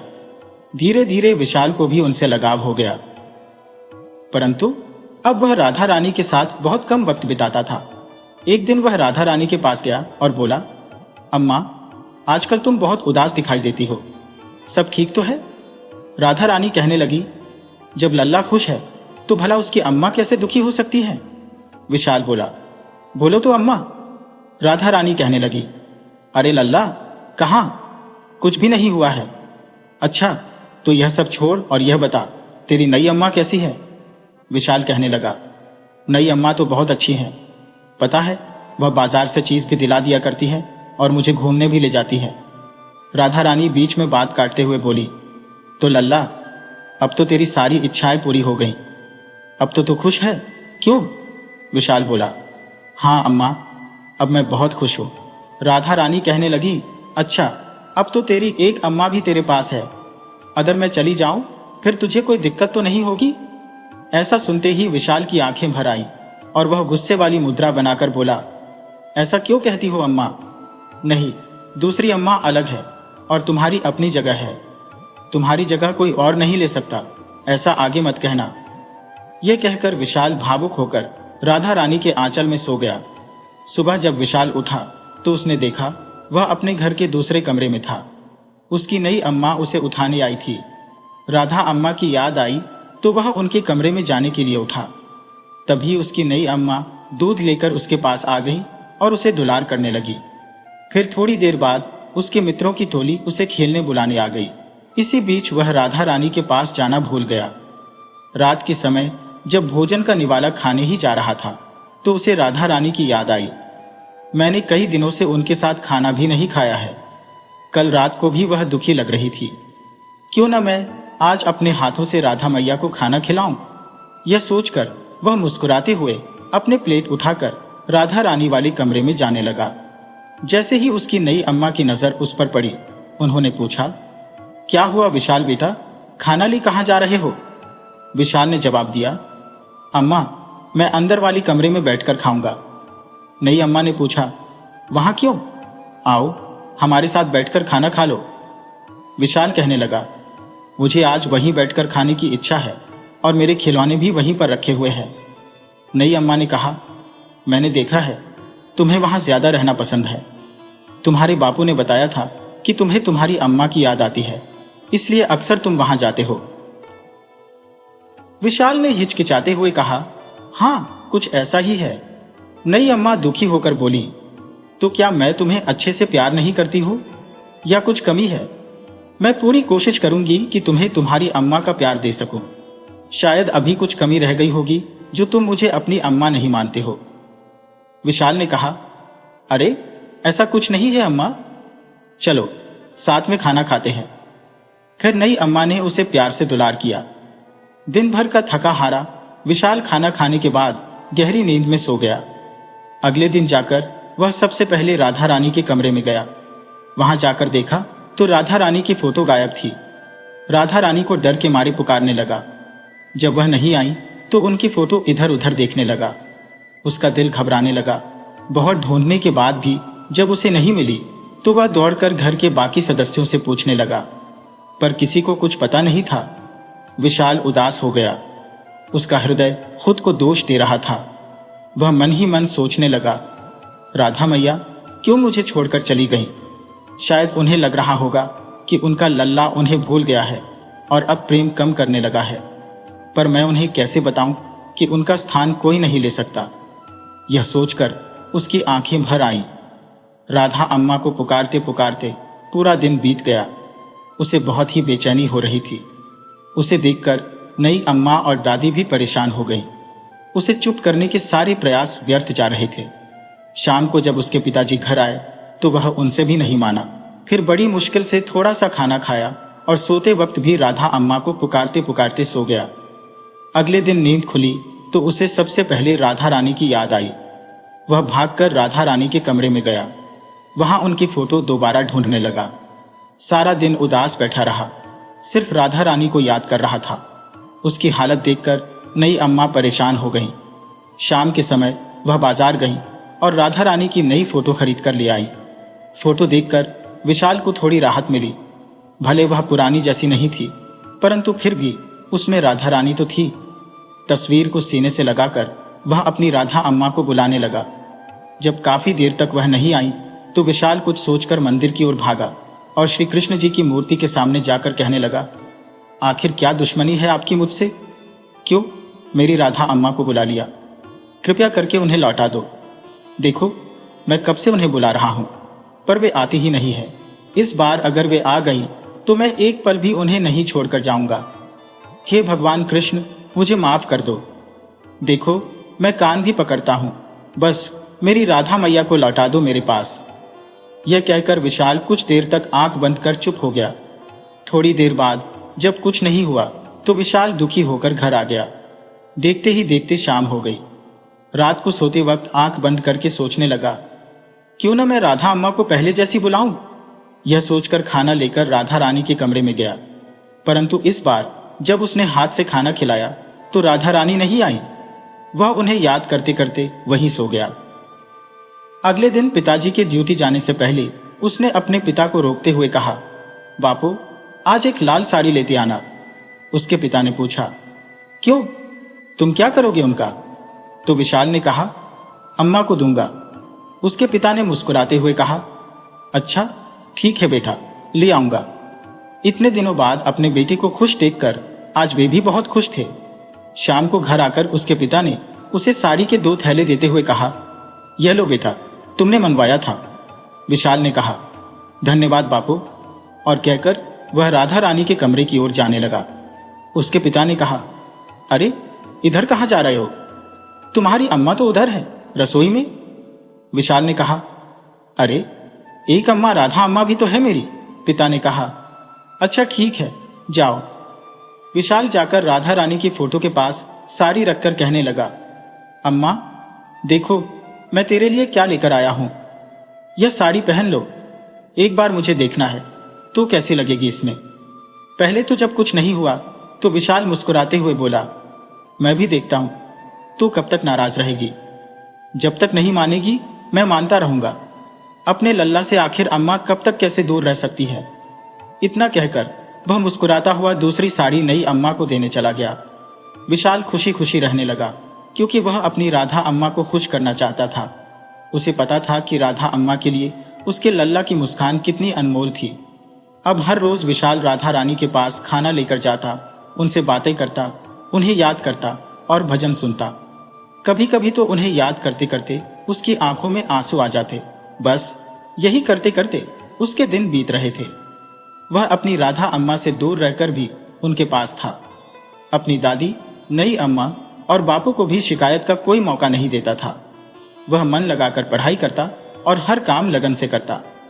राधा का नाम लेकर करने में उसे बहुत ही आनंद आता था। अब राधा नाम की महिमा का उसे पूरा अनुभव हो चुका था। राधा नाम तो अनमोल है। विशाल का प्रश्न था, पर उसके बापू नहीं डरते थे, क्योंकि जिस उम्र में बच्चे शरारतें करते हैं, गलती करते हैं, उस उम्र में विशाल राधा नाम में मग्न था। उसकी अम्मा को गए हुए अब 2 साल हो गए थे और विशाल की उम्र 9 साल थी। उसके पिताजी को यह देखकर चिंता हो रही थी कि उनका बेटा संन्यास लेकर घर ना छोड़ दे। उसकी भक्ति दिन प्रतिदिन बढ़ती जा रही थी। उन्होंने उसे हॉस्टल में डालने का फैसला किया। जब यह फैसला घर में बताया तब पहले तो कोई तैयार नहीं हुआ। विशाल की नई अम्मा उससे बहुत प्यार करती थी और उसे खुद से दूर नहीं भेजना चाहती थी, लेकिन उन्हें अपने पति की बात माननी पड़ी। दादी को भी बड़ी मुश्किल से मानना पड़ा। विशाल को मनाने की उन्होंने कोशिश की। उसे अपनी बातों में बहला फुसलाकर कहा कि वह जाकर पढ़ लिख कर बड़ा आदमी बनेगा और फिर अपनी अम्मा के लिए उपहार लाएगा। वे जानते थे कि विशाल की कमजोरी क्या थी, इसलिए उन्होंने सीधा वहीं पर वार किया। कुछ दिनों में विशाल हॉस्टल जाने के लिए विदा हो गया। घर वालों ने उसे दुखी मन से भेज दिया। उन्हें कोई खुशी नहीं थी। असल में उन्हें उसकी चिंता हो रही थी। विशाल का हॉस्टल का अनुभव कैसा भी रहा हो, परंतु रात के समय वह अपनी राधा अम्मा के सामने खुश रहने का प्रयास करता। वह उनकी भक्ति करता और प्रेम की भक्ति का फलस्वरूप और भी ज्यादा राधा रानी के करीब आ रहा था। एक दिन उसके 2 दोस्त जो उसके कमरे में रहते थे उसके पास आए और बोले, विशाल, तू रात को फोटो लेकर क्यों सोता है? विशाल मुस्कुराते हुए कहने लगा, ये मेरी अम्मा है। पहला दोस्त बोला, जरा हमको भी तो दिखा अपनी अम्मा की तस्वीर। विशाल ने राधा रानी की फोटो दिखा दी। उसके दोस्त ने कहा, अरे ये तो राधा रानी है, बरसाने वाली। विशाल कहने लगा, यही तो मेरी अम्मा है। उसका दोस्त कहने लगा, अरे पागल हो गया है क्या? यह तो भगवान है, तेरी अम्मा नहीं हो सकती। विशाल बोला, क्यों नहीं हो सकती? उन्होंने तो मुझे बोला है कि वह मेरी अम्मा है। अब उसके दोस्त ने कहा, अच्छा बता, कहाँ मिली तुझे? विशाल कहने लगा, घर में मिली थी। उसका दोस्त कहने लगा, मेरे घर में तो भगवान नहीं आते। दूसरा दोस्त बोला, अरे पगली, वे तो भगवान है। विशाल गंभीर होकर बोला, मुझे मेरी अम्मा पर पूरा विश्वास है। पहला दोस्त बोला, अच्छा तो यहां बुला सकता है क्या? विशाल ने कहा, मैं तो रोज उन्हें बुलाता हूं, पर शायद वह मुझसे रूठ गई है। उसका दोस्त बोला, अगर तुझे विश्वास है तो बरसाने जा, क्योंकि वहीं पर उनका घर है। विशाल खुश होकर कहने लगा, सच्ची? उसका दोस्त बोला, और क्या भाई, मैं भी वहीं का हूं, इसलिए पता है मुझे। दूसरा दोस्त बोला, अरे ये सब छोड़, तेरी अम्मा भगवान है, तूने कभी बताया नहीं, और उसका मजाक उड़ने लगा। विशाल बोला, तुम हंसो मत, मेरी बात पर यकीन नहीं होता तो मैं उन्हें मनाकर जब ले आऊंगा तब मिल लेना उनसे। पहला दोस्त बोला, ठीक है, देखते हैं। विशाल बोला, हाँ देख लेना। दूसरा दोस्त बोला, तू सच में जा रहा है बरसाना? विशाल कहने लगा, और क्या? उसका पहला दोस्त बोला, अपने मम्मी पापा से पूछ ले पहले, वैसे भी गर्मियों की छुट्टियां शुरू होने वाली हैं तो उसी में जा जाना, मैं तुझे अपने परिवार के संग बरसाना घुमाऊंगा। विशाल कहने लगा, ठीक है। उसका पहला दोस्त बोला, पहले वे यहां आए तो? विशाल कहने लगा, मैं जाऊंगा ही, मैंने बोला है, तू बस तैयारी शुरू कर दे। इतना बोलते ही विशाल के चेहरे पर मुस्कान आ गई और वह राधा रानी से मिलने के सपने सजाने लगा। गर्मियों की छुट्टियां नजदीक आ गई। जब विशाल के पिताजी उसे लेने आए तो वह उनसे बरसाना जाने की जिद करने लगा। वहां पर वे किसी तरह उसे समझा बुझाकर घर ले आए। घर आकर भी विशाल अपनी जिद पर अड़ा रहा। विशाल ने खाना भी ठीक से नहीं खाया और किसी से बात भी नहीं करता था, बस बरसाना जाने की रट लगाई हुई थी। आखिरकार घर वालों को मानना पड़ा। अब देर किस बात की थी, विशाल अपने छोटे से परिवार के संग बरसाना चल दिया। घर वालों के लिए यह छुट्टियों में घूमने का अच्छा बहाना था और विशाल के लिए अपनी राधा अम्मा से मिलने का सुनहरा मौका। उसने अपने दोस्त राम को फोन करके जानकारी दे दी थी कि वह सफर का इंतजार कर रहा है। बरसाना पहुंचकर विशाल की खुशी का ठिकाना नहीं था। उसकी जुबान पर हर वक्त बस राधा अम्मा कहाँ हो, यही सब चल रहा था और आंखों में मिलने की आस के आंसुओं से भरा समुद्र था। प्रेम अपने राधा अम्मा के लिए चरम सीमा तक पहुंच चुका था। अपने और रामू के परिवार संग विशाल जब बरसाने के प्रमुख मंदिर में गया तो जैसे जैसे उसके कदम मंदिर की ओर बढ़ रहे थे वैसे वैसे उसकी दिल की धड़कनें भी तेज हो रही थी। आंखों में आंसुओं की धारा बहने लगी थी और होठों पर राधा नाम का जप चल रहा था। यह सब अपने आप हो रहा था। विशाल का मानव प्रेम ज्वालामुखी बनकर बाहर आने को तत्पर था। देखना था कि अब कब तक वह उसे रोक पाएगा। जब वे मंदिर पहुंचे तो वहां बहुत भीड़ थी। राधे नाम के जयकारों से सारा वातावरण गूंज रहा था। दोनों परिवारों ने अपने बच्चों का हाथ कसकर पकड़ रखा था। भीड़ इतनी थी कि एक कदम भी ढंग से बढ़ाना मुश्किल हो रहा था। विशाल के छोटे कद के कारण उसे राधा रानी के दर्शन अच्छे से नहीं हो पा रहे थे। जैसे ही उसकी बारी राधा रानी के दर्शन की एक झलक देखने को आई, वैसे ही किसी ने भीड़ में उसके पैर पर पैर रख दिया। अम्मा कहकर विशाल जोर से चिल्लाया। उसका यूं चिल्लाना देखकर उसके पिता उसे भीड़ से हटाकर एक कोने में ले आए। जब दर्द थोड़ा कम हुआ तो विशाल ने फिर से राधा रानी की झलक पाने का प्रयास किया और उनकी मूर्ति की ओर कदम बढ़ाने लगा। उसके पिता ने उसे रोककर उसका हाथ खींचकर मंदिर से बाहर जाने को कहा, पर विशाल से अब दूरी सही नहीं जा रही थी। उसकी आंखों में बाढ़ की नदियां बह रही थी। खुद को अपने पिता से छुड़ाकर विशाल तेज आवाज में चिल्लाया, राधा अम्मा, क्या इतनी नाराज हो गई हो कि अपने लल्ला से मिलने भी नहीं आई? एक बार देख तो लो, तेरा लल्ला इतने पास तुझसे मिलने के लिए आया है। यह कहकर विशाल रोता हुआ राधा रानी की मूर्ति की ओर जाने लगा। वह बस राधा अम्मा कहते कहते रोता ही जा रहा था। ये देख उसके पिताजी ने उसे पीछे से पकड़ा और जबरदस्ती होटल की ओर ले गए जिसमें वे ठहरे हुए थे। सब इसे विशाल की नादानी समझ रहे थे। रामू भी अपने घर परिवार के संग जा चुका था और अब विशाल के परिवार ने भी घर जाने का मन बना लिया था। विशाल की ऐसी हरकत को देखकर पंडित जी कहने लगे, लाडली जी से देखो कितना ज्यादा प्रेम करता है। आप सच में बहुत भाग्यशाली हैं। हर किसी को ऐसा अद्भुत प्रेम नसीब नहीं होता। विशाल की अम्मा कहने लगी, पंडित जी अब क्या बताएं, कल रात से ही तो यह बुखार में तप रहा था। बस राधे राधे बोलता जा रहा था। कोई दवाई भी काम नहीं आ रही थी, इसलिए हम घबराकर यहाँ लेकर आए हैं। विशाल की दादी कहने लगी, बड़े परेशान हैं हम लोग रात भर से सोया भी नहीं है, बस यही आने की जिद कर रहा है। सारा समय सिर्फ बिस्तर पर पड़ा रोता ही जा रहा था। न जाने किसकी नजर लग गई। हम तो इसी उम्मीद में आए हैं कि शायद हमारा लल्ला ठीक हो जाए। पंडित जी कहने लगे, अरे ये आप क्या कह रही हो? ये तो आज सुबह ही मुझसे मिलकर गया है।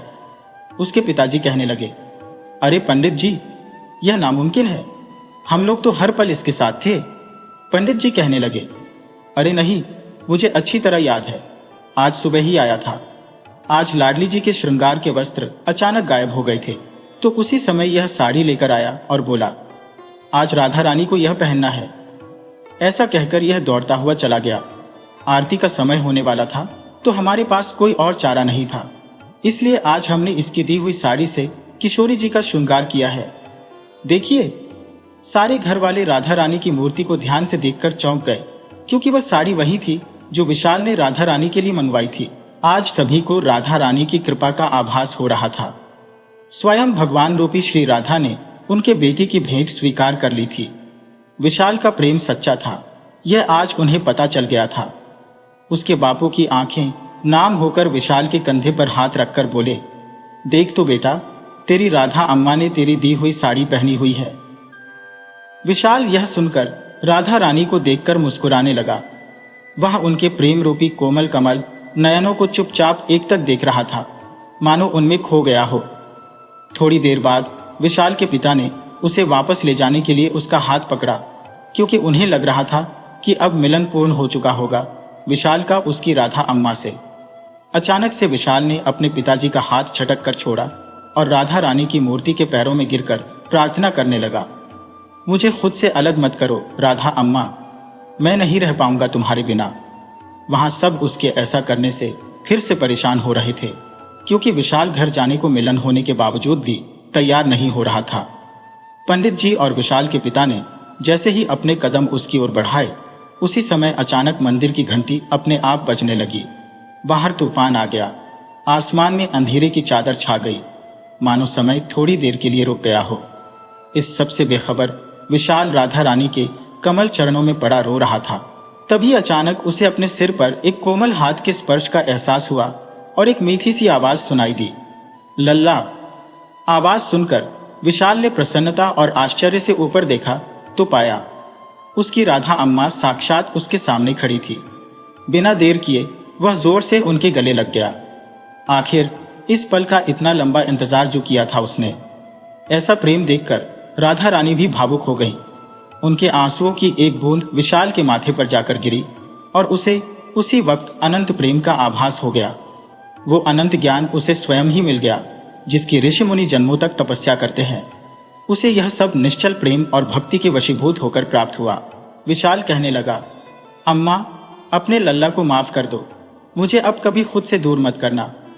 राधा रानी मुस्कुराते हुए बोली, मैं तो सदा ही तेरे पास थी, और भला मैं कभी अपने बच्चे से नाराज हो सकती है?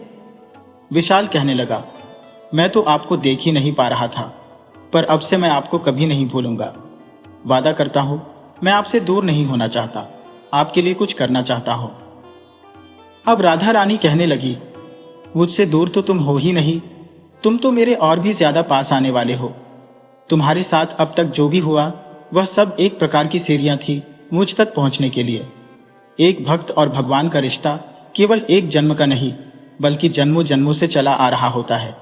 हर जन्म में भक्त अपने आराध्य के और भी ज्यादा करीब आते हैं, और वे तब तक आते रहते हैं जब तक वो परमात्मा का साक्षात्कार ना कर ले।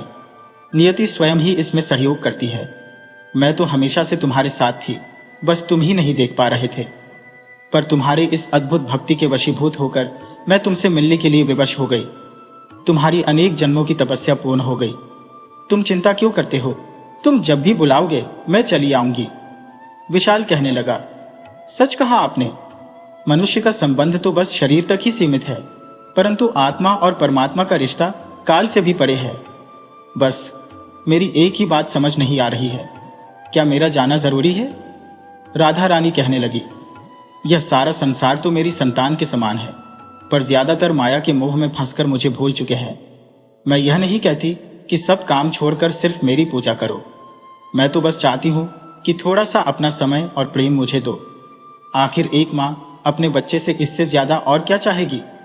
तुम्हारे जैसी दिव्य शक्ति के सानिध्य में प्रेम का पुनर्स्मरण करना आसान बन जाएगा उन सबके लिए, जिस प्रकार मेरा घर बरसाना और वृंदावन कहलाता है। मैं चाहती हूँ तुम अपनी भक्ति और प्रेम से सारे विश्व को मेरा घर बनाने की व्यवस्था करो और अपने जन्म के उद्देश्य को पूरा करो। विशाल कहने लगा, पर अम्मा, आपका घर मैं कैसे बनाऊं सारे विश्व को? राधा रानी कहने लगी, जिन प्राणियों के हृदय में भक्ति और प्रेम का वास होगा वही मेरा धाम होगा। विशाल कहने लगा, मेरी प्यारी अम्मा, आपकी प्रत्येक आज्ञा मानना मेरा धर्म और सौभाग्य है। आपको कभी निराश नहीं करूंगा। मैं इस संसार के प्रत्येक प्राणी में आपका ही अंश देखूंगा। उनका मार्गदर्शन और उनकी सेवा कर अपने कर्तव्य का पालन भक्ति में होकर करूंगा। बस अपना आशीर्वाद और कृपा मुझ पर सदैव बनाए रखना। राधा रानी कहने लगी, मेरा प्रेम और आशीर्वाद तो सदैव से ही तुम्हारे साथ है और हमेशा रहेगा भी। तुम्हारा कल्याण हो। मेरे कंठ की दिव्य माला मैं तुम्हें उपहार स्वरूप देना चाहती हूँ। यह लो मेरे लल्ला। विशाल बोला, बस आपका साथ चाहिए। राधा रानी ने बनावटी गुस्सा करते हुए मुस्कुराकर कहा और फिर बड़े प्रेम से विशाल को माला पहनाई। माला पहनते ही तूफान अपने आप शांत हो गया। मंदिर में सब लोग मौसम खराब होने से डर गए थे। उन्हें विशाल और राधा रानी की वार्ता के बारे में कुछ भी ज्ञात नहीं हुआ। अब ऐसा क्यों हुआ, यह तो बस लाडली जू ही जाने। विशाल के पिता मौसम की खराबी की बात छोड़ विशाल के पास आए। उन्होंने देखा कि विशाल बेहोश था। पंडित जी भागकर जल लेकर आए और उसमें से कुछ बूंदें विशाल के मुंह पर छिड़क दी। जल पड़ते ही विशाल होश में आ गया और उसका बुखार भी पूरी तरह से गायब हो चुका था। इस चमत्कार को देखकर सब हैरान हो गए। विशाल के गले में दिव्य माला देखकर पंडित जी ने उससे पूछा, तुम्हारे पास यह अद्भुत माला कहां से आई? माला को देखते हुए रहस्यमयी मुस्कान के साथ विशाल ने जवाब दिया, यह किसी का दिया हुआ अनमोल उपहार है। यह कहकर वह पीछे अपने घर वालों की ओर मुड़ा और अपने बच्चों को सही सलामत देखकर उसके परिवार वाले भी प्रश्न किए बिना संतुष्ट हो गए। उन्हें और क्या चाहिए था, इसलिए किसी ने ज्यादा कुछ नहीं पूछा। विशाल चुपचाप घर जाने को मान गया। उसके साथ क्या हुआ, क्यों हुआ, उसकी राधा अम्मा के बीच क्या बातचीत हुई, वह तो भला किसी दूसरे को क्यों बताता। राधा रानी को धन्यवाद कर विशाल और उसका परिवार घर की ओर निकलने लगा। थोड़ा आगे चलकर विशाल पीछे मुड़ा और बोला, जल्दी आऊंगा अम्मा। अपने मन में कहकर वह निकल पड़ा अपने जीवन के उद्देश्य की पूर्ति की राह पर। दोस्तों, मानो तो भगवान है, न मानो तो पत्थर। एक बार भगवान को अपना बनाकर तो देखो, उनसे रिश्ता जोड़कर तो देखो। वह रिश्ता दुनिया का सबसे मजबूत और खूबसूरत अपने आप बन जाएगा।